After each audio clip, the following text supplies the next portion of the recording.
Hello friends, hope you and your family will be fit and fine.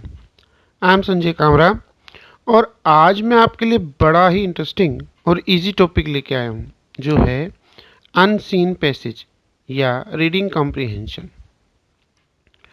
लगभग हर exam में ये question ज़रूर आता है कि एक अनसीन पैसेज आपके सामने होता है, नीचे उसके क्वेश्चंस होते हैं, उन्हें आपको हल करना होता है। बड़ा आसान लगता है। सारा साल बच्चे यही सोचते हैं कि हम इसे बड़ी आसानी से कर सकते हैं और इसकी तरफ ध्यान वो नहीं देते। परंतु यदि इसको केयरफुली ना किया जाए, इसकी तरफ ध्यान ना दिया जाए तो मार्क्स कट जाते हैं। तो बच्चों, आज मैं आपके सामने इस वीडियो को लेके आया हूँ और मैं आपको बताऊंगा कि कैसे हम इसमें पूरे मार्क्स ले सकते हैं। तो इस वीडियो में हम रीडिंग कम्प्रिहेंशन से संबंधित बातें करेंगे, उनके टॉपिक पर बात करेंगे।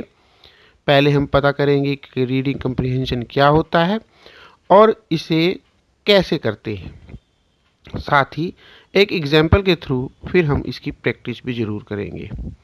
तो शुरू करते हैं हम रीडिंग कम्प्रिहेंशन यानी कि अनसीन पैसेज। इस अनसीन पैसेज या रीडिंग कम्प्रिहेंशन को जानने से पूर्व आपको यह जानना जरूरी है कि यह शब्द क्या है। कम्प्रिहेंशन जो कि कम्प्रिहेंस शब्द से बना है, यानी कि कम्प्रिहेंस यानी समझना। रीडिंग कम्प्रिहेंशन में आपको एक अनसीन पैसेज दिया होता है जिसके नीचे क्वेश्चंस होते हैं, उनके आपको आंसर देने होते हैं। यह पैसेज आपकी बुक का नहीं होता है, जैसा कि नाम से ही जाहिर है, यह अनसीन होता है जिसे आपने पहले नहीं देखा होता है।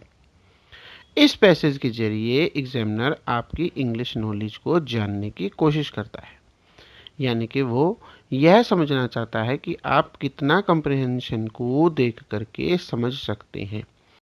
अब अगला क्वेश्चन आता है कि कैसे इसे किया जाए कि हमें फुल मार्क्स मिल जाए।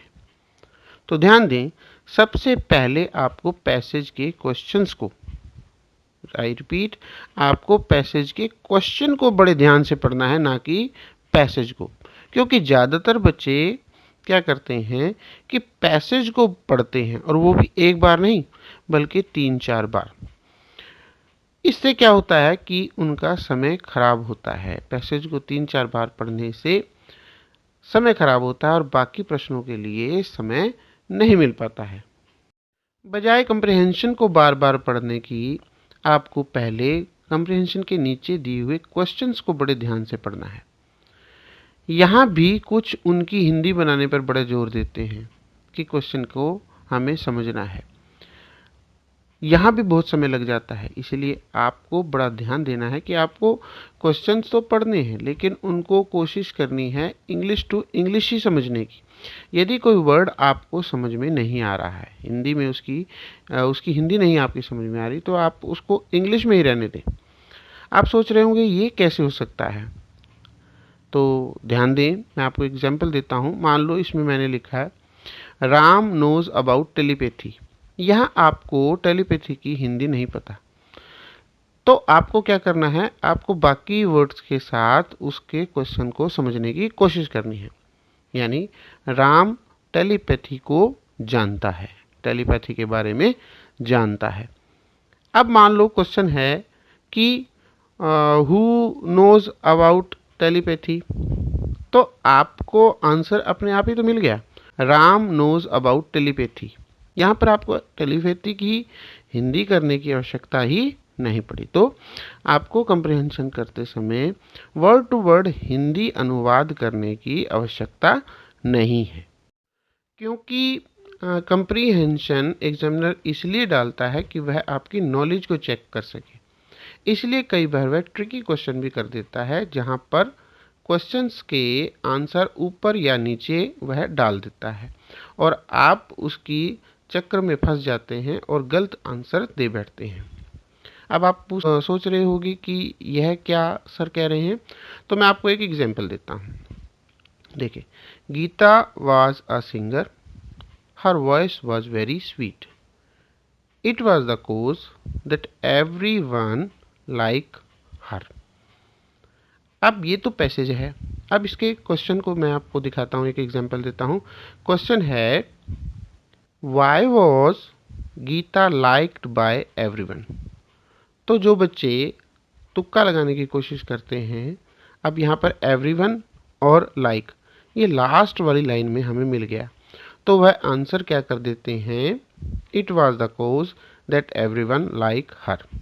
लेकिन क्वेश्चन क्या था, why was Gita liked by everyone.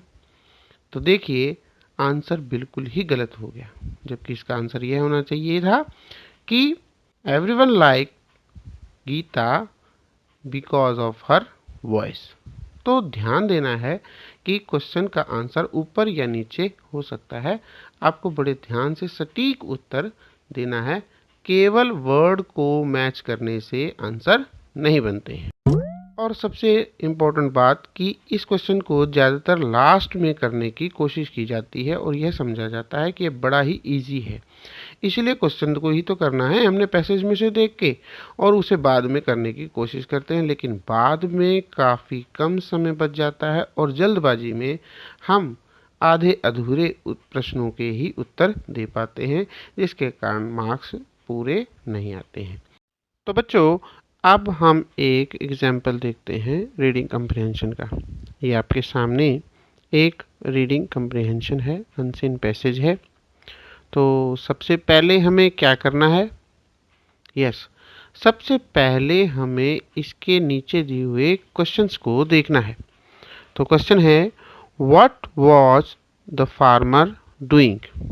थोड़ा अनुवाद करने की कोशिश करते हैं, हिंदी करने की कोशिश करते हैं।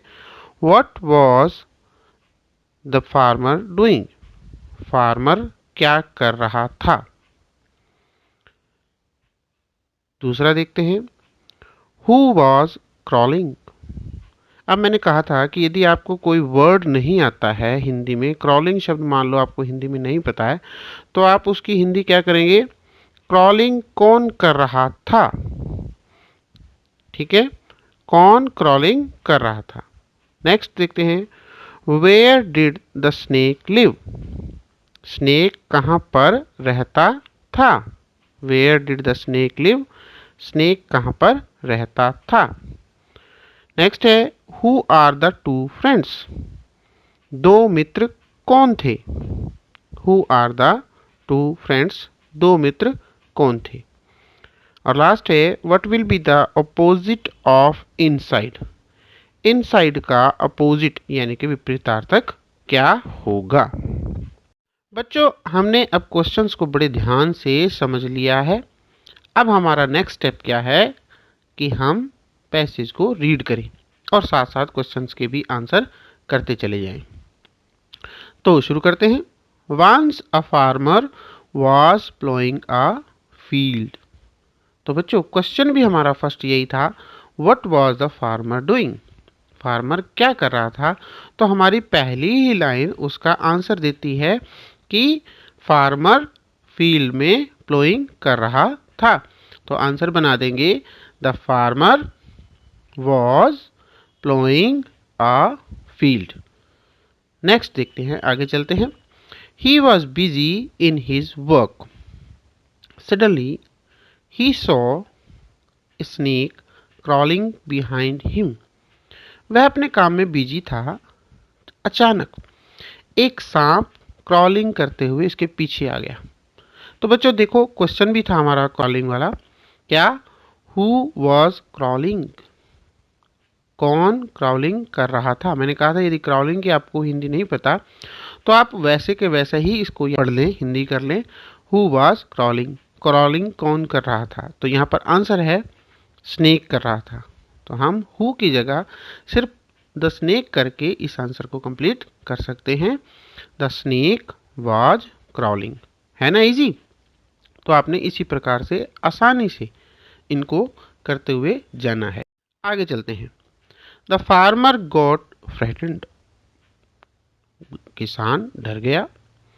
ही left the machine and ran towards the village, उसने मशीन को वहीं छोड़ दिया और गांव की तरफ भागा। A voice came from behind, उसको पीछे से एक आवाज आई। इट सेड, ये कह रही थी, don't be afraid of me, मुझसे मत डरो। I am the keeper of this land, मैं इस लैंड की, इस धरती का कीपर हूँ।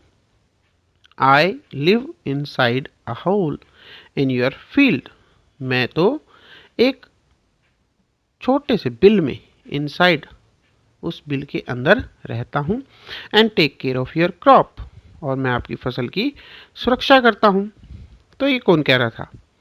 सांप। और हमारे पास क्वेश्चन भी था, क्या where did the snake live, सांप कहाँ रहता था? तो अभी अभी उसका उत्तर आया, इनसाइड अ होल। तो हम क्वेश्चन की आंसर को आसानी से बना सकते हैं।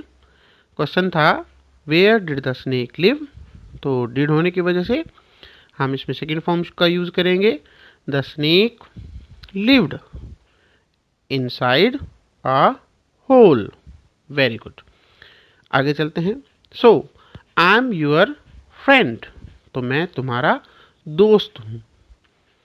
तो बच्चों यहाँ पर हम, जो मैंने पहले बताया था, गलती करते हैं। अब हमने यहाँ फ्रेंड देख लिया और हम इसी लाइन को चिपकाने की कोशिश करते हैं, आई एम योर फ्रेंड, जबकि प्रश्न में पूछा गया who are the two friends, दो मित्र कौन से थे?